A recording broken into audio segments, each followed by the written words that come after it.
So hi everyone, I am Jay Doorga and I've just completed my master's in environmental change and management at the University of Oxford. So my dissertation title was about the identification of cost-effective deployment sites for utility-scale solar and wind farms in Africa. And the project was done under the supervision of Professor Jim Hall and Professor Nick Eyre. So first of all, a context of a current study. So the African population is expected to double by 2050, reaching an expected 2.4 billion. The fast-growing population, coupled with the rate of urbanization, poses a major threat to the future climate. This is because the lion's share of electricity generation in Africa comes from fossil fuels, which makes up 79% of the centralized electricity grid. Therefore, it is imperative that the African power sector transitions away from a potential fossil fuel lock-in. This fossil fuel lock-in is in fact caused by the over-reliance on fossil fuel imports, which have economic repercussions, while fossil fuel exports cause dwindling revenues, resulting in fiscal pressures. To reduce this dependence on fossil fuels, utility-scale solar and wind represent viable substitutes to fossil fuel-derived electricity with massive cost reductions, as reported by the IRENA. In fact, the IEA posits that grid extension and densification represents the most cost-effective way of supplying electricity to nearly 45% of the population by 2030. Consequently, this dissertation investigates the potential for utility-scale, grid-connected solar PV and wind for strategic energy investments in order to phase out fossil fuel consumption. Actually, energy investments in Africa comes primarily from three main sources: the World Bank, which disburses around 17.6 billion, mainly in fossil fuels in sub-Saharan Africa; the European Union, which contributes around 16.8 billion, mainly in renewable energy in North Africa. Then there is the African Development Bank, which contributes around 14.4 billion, mainly in distribution infrastructures in South Africa. The diversity of funding sources poses a major problem, as reported by the African Progress Panel, which posits that excessive fragmentation coupled with poor coordination result in the inefficient investments in the African power sector. A sustainable energy transition is further hampered by the structural path dependencies around coal in South Africa and gas and diesel in North Africa, which results in fossil fuel lock-in. This fossil fuel lock-in is mainly caused by the multiple market barriers in the African context, notably high transaction costs, limited access to finance, lack of institutional capacity, unreliable grids, political risks, which tend to reinforce this prevailing fossil fuel reliance system. However, there are rolling blackouts caused by aging coal power plants in South Africa and diminishing gas reserves in North Africa, which are threatening to destabilize the current fossil fuel system and are encouraging the emergence of renewable energy technologies. So actually, our first research question in this dissertation is as follows: which countries would offer the highest decarbonization potentials pertaining to investments in utility-scale solar PV and onshore wind farms? In order to identify the best regions in Africa for investments, we need to identify factors influencing those investments. So for the solar case study, we need to identify factors influencing solar farm investments. And these are high insolation, low temperatures, political stability, high fossil fuel electricity, since our objective is to phase out on fossil fuel reliance, adequate land slopes, nearness to settled materials, nearness to grid lines, and nearness to road networks.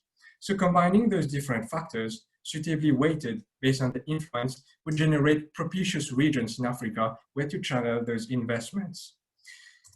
In fact, this process of combining those different factors is known as the multi-criteria decision analysis process. So the factors, they are reclassified based on a common scale, they are weighed based on the influence in the combinatorial process. We then remove spatial constraints in order to identify propitious regions where to channel those investments.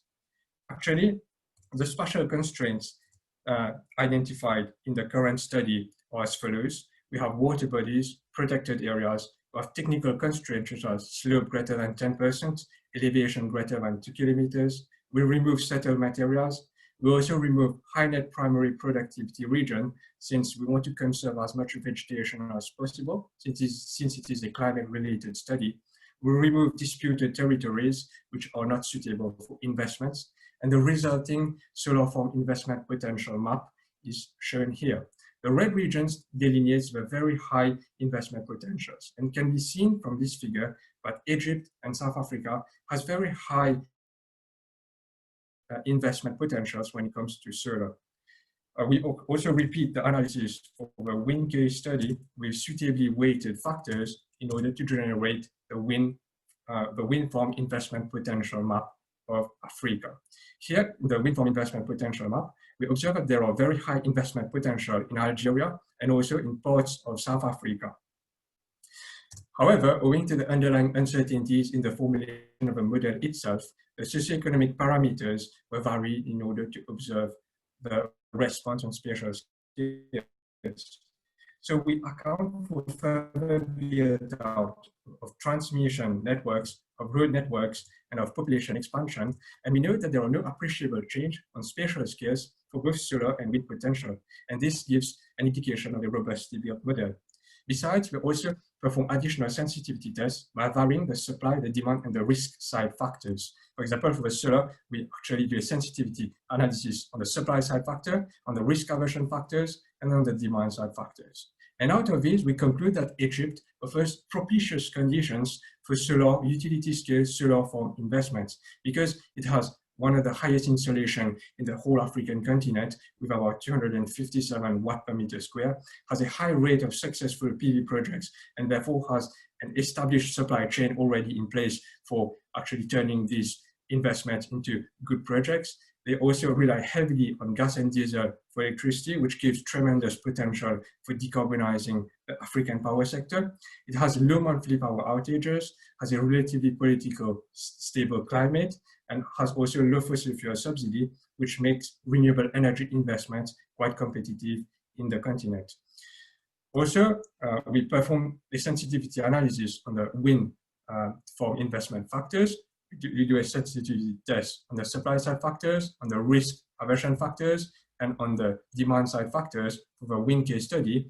And we note for the wind case study that South Africa offers the best conditions for utility scale wind farm investments, since the country has one of the strongest winds in the whole continent with about 20.2 meters per second, 150 meters high, has the highest installed wind capacity of the entire continent, relies heavily on coal for electricity, which gives us tremendous potential for decarbonizing the power sector, has a low monthly outage, has a relatively politically stable climate, and has low fossil fuel subsidies.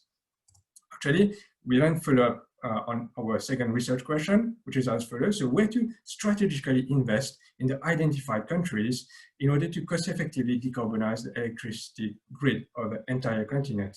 So we have identified South Africa as the best country for the wind case study. So actually we perform a more refined analysis. So we perform a wind mesoscale analysis for South Africa, and the red regions in this map demonstrate the very high investment potentials for South Africa. We then follow up to perform an economic modeling to show how the LCOE varies for the different investment potential sites. And we come out with two main conclusions. One of them being that the LCOE of constructing wind farms in the very high investment potential sites in South Africa is about 95.3% lower than building them in the very low investment potential sites. Also, the LCOE of coal-fired power stations in South Africa is around 16.7% higher when constructing wind farms in the very high investment potential sites. So both of these actually gives an indication of the economic viability of investing in wind farms in the very high investment potential sites in order to phase out fossil fuel reliance in South Africa, notably coal. We performed the mesoscale analysis on Egypt for a solar case study, followed by an economic modeling, and we come out with those three main conclusions. So constructing solar farms in the very high investment potential sites in Egypt is about has an LCOE which is about 15.9% lower when investing in the very low investment potential sites. Actually, constructing solar farms in the very high investment potential sites in Egypt is around 29.7% lower when investing in combined gas cycle, and even 37% lower when investing in diesel generators in Egypt. It is even cheaper to invest in solar farms in the worst sites in Egypt than to invest in combined gas cycle turbines and diesel generators.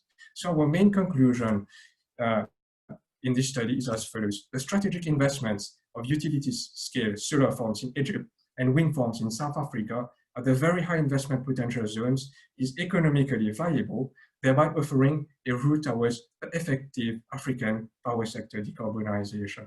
Thank you very much for your attention.